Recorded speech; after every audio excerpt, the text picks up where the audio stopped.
Hi കൂട്ടുകാരി, പുതിയൊരു വീഡിയോയിലേക്ക് എല്ലാവർക്കും സ്വാഗതം. ഇന്നത്തെ വീഡിയോ നമ്മൾ ഡിസ്കസ് ചെയ്യാൻ പോകുന്ന ടോപ്പിക് UPI യൂസ് ചെയ്താണ് ക്യാഷ് ട്രാൻസാക്ഷൻ അധികം ആൾക്കാരും ചെയ്യുന്നത്. UPIയിൽ ക്യാഷ് ട്രാൻസാക്ഷൻ ചെയ്യുമ്പോൾ ഒരാൾക്ക് പേ ചെയ്യേണ്ട ക്യാഷ് മാറി വേറൊരാൾക്ക് പേ ചെയ്താൽ ഈ പ്രോബ്ലം എങ്ങനെ സോൾവ് ചെയ്യാമെന്നാണ് ഇന്നത്തെ വീഡിയോയിൽ ഡിസ്കസ് ചെയ്യുന്നത്. നമുക്ക് അറിയുന്ന ഒരാൾ അല്ലെങ്കിൽ നമ്മുടെ ഫോൺ കോൺടാക്റ്റ് ലിസ്റ്റിൽ നമ്പറുള്ള ഒരാൾക്കാണ് മാറി പേ ചെയ്തതെങ്കിൽ നമുക്കവരെ കോൺടാക്റ്റ് ചെയ്ത് പറയാൻ സാധിക്കും. നമ്മുടെ ഫോൺ കോൺടാക്റ്റ് ലിസ്റ്റിൽ നമ്പർ ഇല്ലാത്ത ഒരാൾക്കാണ് ക്യാഷ് പേ ചെയ്തതെങ്കിൽ UPIയിലൂടെ മെസ്സേജ് സെൻഡ് ചെയ്ത് പറയാം. എന്നാൽ ചിലർ തിരിച്ച് പേ ചെയ്യാൻ സാധ്യത കുറവാണ്. അങ്ങനെയുള്ള സിറ്റുവേഷനിൽ ഈ പ്രോബ്ലം എങ്ങനെ സോൾവ് ചെയ്യാമെന്ന് ഈ വീഡിയോയെ നമുക്ക് ഡീറ്റെയിലായി നോക്കാം.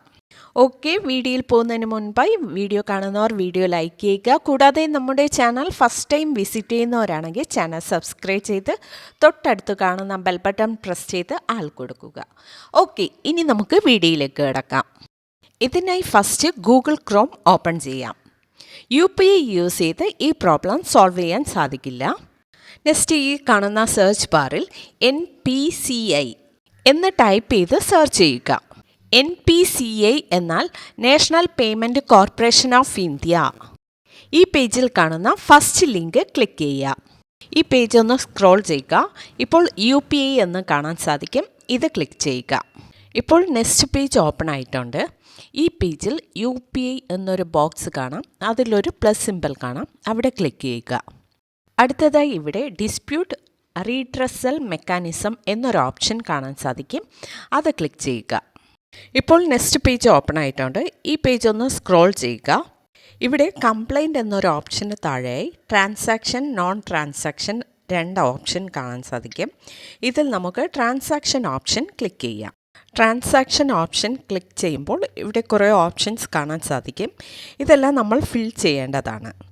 ഇതിൽ നമ്മൾ ഫസ്റ്റ് ഫിൽ ചെയ്യേണ്ടത് നേച്ചർ ഓഫ് ട്രാൻസാക്ഷൻ എന്നൊരു ഓപ്ഷൻ കാണാൻ സാധിക്കും. ഈ ഓപ്ഷൻ ക്ലിക്ക് ചെയ്യുമ്പോൾ ഇവിടെ രണ്ട് ഓപ്ഷൻ കാണാൻ സാധിക്കും. Person to person, person to merchant. Person to person എന്ന ഓപ്ഷൻ എന്താണെന്നാൽ ഒരു വ്യക്തി വേറൊരു വ്യക്തിക്കാണ് ക്യാഷ് മാറി സെൻഡ് ചെയ്തതെങ്കിൽ നമ്മൾ പേഴ്സൺ ടു പേഴ്സൺ എന്ന ഓപ്ഷൻ സെലക്ട് ചെയ്യാം. Second option person to merchant.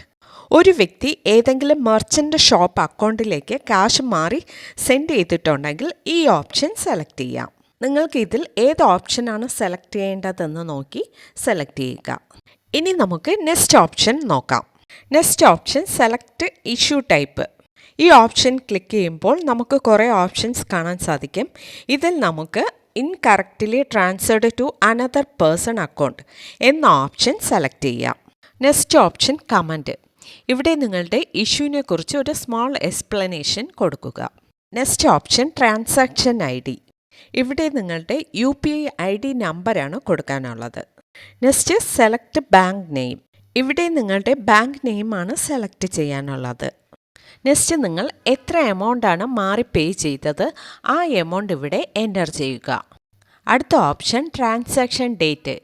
ഏത് ഡേറ്റിലാണ് പേ ചെയ്തത് ആ ഡേറ്റ് എൻ്റർ ചെയ്യുക. നെക്സ്റ്റ് ഓപ്ഷൻ നമ്മുടെ Gmail ID എൻ്റർ ചെയ്യണം. Gmail ID എൻ്റർ ചെയ്യുമ്പോൾ പ്രത്യേകം ശ്രദ്ധിക്കേണ്ടത് നമ്മൾ കറൻ്റ്ലി യൂസ് ചെയ്യുന്ന ഒരു Gmail ID കൊടുക്കുന്നതായിരിക്കും നല്ലത്.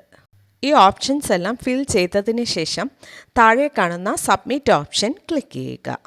ഇനി NPCIക്ക് നിങ്ങൾക്ക് ഇങ്ങനെ ഒരു തെറ്റായ ട്രാൻസാക്ഷൻ നടന്നിട്ടുണ്ടെന്ന് ബോധ്യമായാൽ 48 hours തന്നെ ഈ എമൗണ്ട് നിങ്ങൾക്ക് തിരിച്ചു കിട്ടുന്നതാണ്. ഓക്കെ ഫ്രണ്ട്, ഇന്നത്തെ വീഡിയോയിൽ നമ്മൾ ഡിസ്കസ് ചെയ്തത് UPI ട്രാൻസാക്ഷൻ ചെയ്യുമ്പോൾ കാശ് മാറി പേ ചെയ്താൽ ഈ പ്രോബ്ലം എങ്ങനെ സോൾവ് ചെയ്യാമെന്ന് ഇന്നത്തെ വീഡിയോയിൽ നമ്മൾ നോക്കിയായിരുന്നു. ഓക്കെ ഫ്രണ്ട്, വീഡിയോ ഇഷ്ടമായാൽ മറക്കാതെ ലൈക്ക് ചെയ്യുക, ഷെയർ ചെയ്യുക, കമൻറ്റ് ചെയ്യുക, കൂടെ ഹൈപ്പും ചെയ്യുക. Okay, thank you.